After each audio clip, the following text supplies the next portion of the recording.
we've done a really good job. Ready to work, locked in. The work you put in, the love of the game, being around great people, trying to be more efficient, pretty good shape where you're not just your mentality going into the year. You got to take the good with the chaos, focus on winning.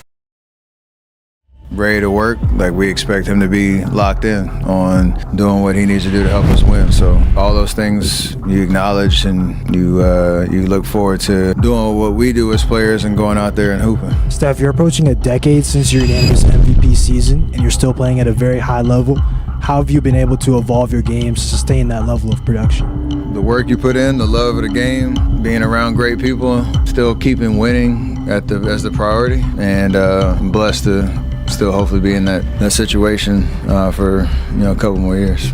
This is your 17th year. I think you've said many times 16 was the goal because of your dad. What's the significance of that to you, and how has your off-season conditioning evolved as you've gotten into your mid and now? Trying to be more efficient with the work that you get in and more intentional about how each day is kind of designed. Probably the first decade was more on court than off court, and that's actually flipped now. We're probably 60-40 to on court percentage now, and even that is heart rate stuff, foot strikes, how long you're on your feet, all those type of things that help monitor the output that you have over the summer so that you're working smarter and coming into camp fresh, knowing that there's still a little bit of building to go. That's what training camp's for, but that I'm in pretty good shape where you're not putting your body through any type of unnecessary stress with that transition from off season to in season. We're just trying to carry the momentum that we had from last year, understanding getting through an 82 game season is the challenge for every team, but especially a veteran team. I said the same thing last year, probably at the podium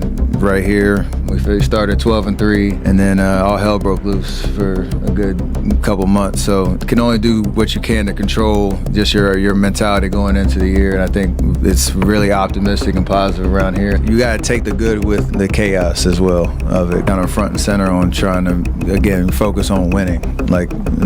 We've done a really good job of that over the years and want to keep doing it. You got to pay attention to it for sure. Acknowledge what makes your team, what character it has to obviously play, have the expectation that we're going to be capable of beating everybody and anybody on any given night. But to your point, the endurance of 82. I think last year the biggest thing was we don't want to be in a position where you're chasing down the stretch of the season. If you could at all be in control of that, where the last 2 months, even though we had a great record, it felt like every game was a playoff game for 2 straight months, and then you transition into a very tough 7-game series, and then you're 48 hours from round 2, game 1. It was a very condensed, high level of basketball. We want to be able to try to get through the 82 with a little bit more of a ability to control the ebbs and flows of it.